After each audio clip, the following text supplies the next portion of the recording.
নারায়ণগঞ্জ জেলায় অন্যান্য থানায় কি এত সুন্দর করে শ্রমিক দল আছে? কারণ রূপগঞ্জের মানুষ, অন্যান্য জেলার মানুষ যা চিন্তা করে রূপগঞ্জের মানুষ তার আগেই তা বাস্তবায়ন করে ছাড়ে। রূপগঞ্জের মানুষ বিএনপিকে ভালোবাসে, রূপগঞ্জের মানুষ বেগম খালেদা জিয়াকে ভালোবাসে, রূপগঞ্জের মানুষ আমাদের দেশটায় তারেক রহমানকে ভালোবাসে। এর জন্য রূপগঞ্জের মানুষ আজকে দেখেন বিএনপি যেভাবে সুসংগঠিত ভাবে করে আছে, অন্যান্য থানায় তা আছে নাকি আমার জানা নাই। আমার রূপগঞ্জের মানুষ যে কোনো সময়, আমি বলতে চাই সারা বাংলাদেশের সবচেয়ে শক্তিশালী একটি সংগঠন বিএনপি ও অঙ্গ সংগঠন রূপগঞ্জের সংগঠনটা হলো সারা বাংলাদেশের সবচেয়ে সুসংগঠিত সংগঠন।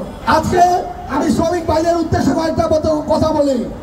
আপনারা বিগত 17 বছর যে পরিশ্রম করেছেন, যেভাবে অত্যাচারিত হয়েছেন, এখানে অনেক শ্রমিক ভাইরা আছেন, শ্রমিক দলের ভাইরা আছেন যারা 17 বছর বাসায় ঘুমাইতে পারেন নাই, যারা 17 বছর নিজের ঘর সংসার ঠিক করে দেখতে পারেন নাই, 17 বছরও অনেকে জেলে ছিলেন, আপনাদের পরিবারের অনেকে মারা গেছেন, লাশ দেখানোও করতে পারেন নাই। আপনারা শ্রমিক দলের ভাইদের আমি উদ্দেশ্য করে বলি, আপনারা যে যতই কষ্ট করেছেন, ইনশাল্লাহ আমাদের দল, আমাদের দেশটা তারেক রহমান সাহেব ফিরে এসে আপনাদের সব কষ্ট ইনশাল্লাহ দূর করে ছাড়বে। আজকে আপনি দেখেন রূপগঞ্জে ইন্ডাস্ট্রির ছড়াছড়ি, আপনি এই মাথা থেকে ওই মাথা যাবেন, রূপগঞ্জে ইন্ডাস্ট্রির কমতি নাই, কিন্তু রূপগঞ্জের মানুষ কিন্তু চাকরি পায় না।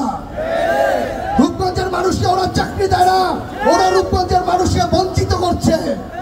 আমি বলতে চাই ইন্ডাস্ট্রির মালিকদের, আপনারা কোটি কোটি টাকা কামাই যাচ্ছেন, আমাদের রূপগঞ্জের মানুষকে যেভাবে হোক আপনারা চাকরি দিবেন, আমরা এটা দায়িত্ব নেই।